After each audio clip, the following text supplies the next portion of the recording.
it's an end of game, almost like a nightmare scenario for replay. I really feel like here they could have done what they could have done a better job of is just recognizing that the play really wasn't that close.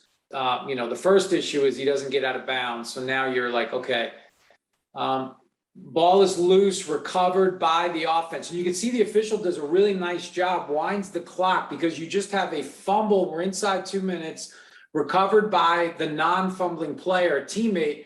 The ball is dead at the recovery spot, but the clock doesn't stop. And the officials do a nice job on the field, keep the clock running. So now as a replay official, you're thinking, if I have a question about that catch, I have to wait to see if Seattle's going to get lined up legally with time remaining. And if they can, and I have a question about that catch, then I have to stop it at that point. If they can't get lined up legally, then let it go to 0 and then stop the game. And you can see they were ready, lined up, everybody's set with just probably 3 going to 2 seconds. And if you watch the replay, Seattle was going to get another snap. So I know Mike was upset, but Seattle was getting another snap regardless. But the review does give them basically a free timeout. And now they've got a lot of time to kind of talk about next steps. But you can see Metcalf, what they were looking at was Metcalf's left foot out of bounds when he caught the ball. And you can see it's not that close. So ideally, you wouldn't want to even get involved here.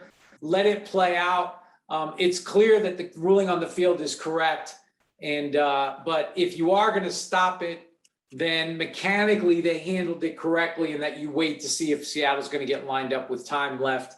And if they can, you have to stop it immediately. If they can't, let it go to 0. I don't know if there's a better way to do it, unless you say in a spike, you could go back and review the previous play. If you added a rule to say that you could void the spike, I don't know if that's if that's the way to go, but that is a possible solution.